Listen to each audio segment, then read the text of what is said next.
Well, in a lot of ways, Mitch McConnell and Rand Paul are sort of two sides of the same coin. Now, you're right. People fear Mitch McConnell. He owns the entitled Grim Reaper. But for Rand Paul, he's a joke. And this isn't a partisan statement. People do not take him serious. They don't expect anything from him. He's sort of amusing to folks, but he is in the office of the United States Senate.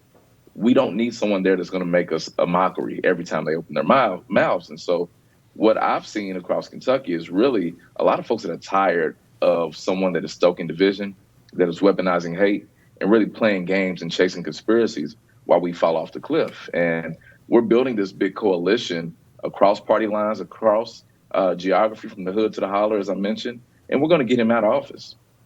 I think something very interesting that Rand Paul taps into is the absolute anti-establishment rage that is percolating in so many communities around the country because the government has failed them and institutions have failed them time and time and again. And I'm thinking right now, back in when I was at the Washington Examiner, we interviewed Congressman Thomas Massie, and he said something that's sort of become legendary in circles on the right. He said, all the time when he was campaigning with Ron Paul and Rand Paul, I thought they were voting for libertarian Republicans, but after some soul searching, I realized when they voted for Rand and Ron and me in these primaries, they weren't voting for libertarian ideas. They were voting for the craziest son of a bitch in the race. And Donald Trump won best in class, as we had until he came along.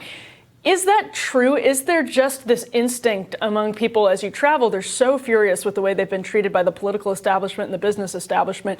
And if so, how do you pitch that from a populist leftist perspective when so many voters are just saying, get government out of my life, period? Well, the part that's true is that folks across Kentucky know that the system is broken. And one thing that you mentioned that's right about Rand Paul, he's a contrarian. He's going to disrupt. He's going to cause trouble, but he's not going to do it to benefit Kentuckians. He's really doing it to puff up his chest and feel like he's the smartest person in the room. And so although the system is broken, we don't need someone that's just going to make a mockery of it. We need someone that's going to actually make sure the government will work for us. And so the opportunity here is to tell that truth. Yes, the system is broken. You're being robbed. You're being exploited. A lot of folks in government and leadership on all sides of the aisle are playing games with your life and your livelihood. But we can change that together because the struggle is so pervasive in Kentucky. If you look across any metric that would determine a good quality of life, Kentucky's at the bottom and damn near all of them. And so if we speak to real issues that people are facing and acknowledge the truth about needing to change the system, we can build a big coalition. And that's what I'm doing. Yeah, Emily, I think it's important to recognize that for, probably about 40 years almost, we've had Republicans basically talking about the importance of family, but doing very little in practice to advance practical family policies that make it easier for ordinary families to afford family life. So it's been kind of, sort of talk about tax cuts on the one hand, and then on the other hand, to sort of talk about family values. And I think that kind of older approach is no longer, sort of valid or valuable.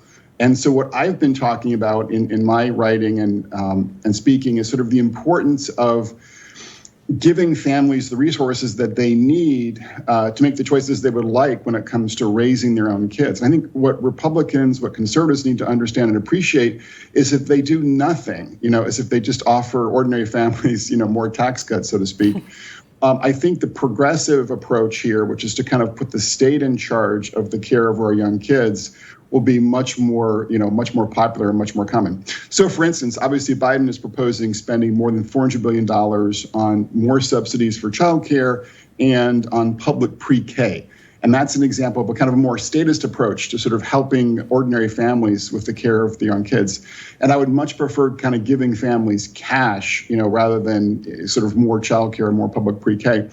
And the idea here is that a majority of parents today report that they would prefer that a family member, either a parent or a grandparent or some other member of their kin, would care for their kids. And only 18% would prefer that their kids are placed in daycare. So I think that we have to recognize that among ordinary parents out there, there's a preference for putting family members in charge of the care of our young, not putting them in some kind of, daycare facility. What is the latest that we know about the investigation into the assassination?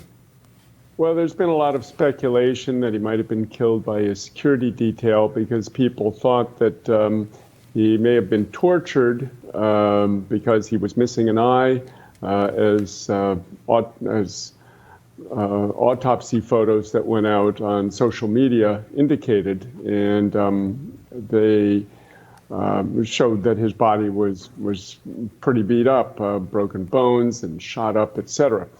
So this led to thoughts that somebody with a lot of hatred or anger had tortured him beforehand.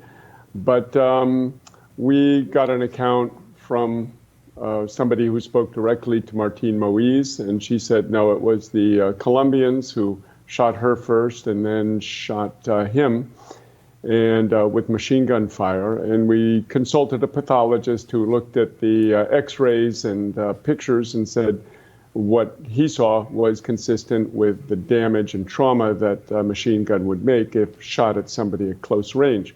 So it's looking like that. I see they picked up Dimitri Herard. He's been central to a lot of the speculation. And who knows, I heard that he may have gone to Colombia and he may have been in cahoots with them in some way, but it seems the actual shooting of the presidential couple was done by the Colombians. And La Semana has a piece this morning which says one of the mercenaries confessed that 7 of them pulled the trigger, in fact. Wow. So what does that tell us about the motivations of the operation? What does learning that this increasingly does appear to be the work of the Colombians tell us about why this operation was carried out? Well, our working hypothesis is that it was carried out by the sector of the Haitian bourgeoisie, which has been at war, which has been feuding with President Moïse. There was basically a falling out among thieves, if you will, after the Petrocaribe funds from Venezuela's Solidarity Project to Haiti, where from 2008 to 2018, they provided 20,000 barrels of oil a day, and 40% of the revenue from that could go into a fund, which was supposed to finance roads and hospitals and schools, etc. But when that all ended, it was being embezzled by the Haitian government officials. The party ended, and they started to fight among each other. And Moïse was in a very bitter feud with them. One of the principal bourgeois families had an arrest warrant out against him. And it looks like that was one factor, plus the factor that there's a revolution brewing in Haiti's vast shanty towns, and they were scared to death of that.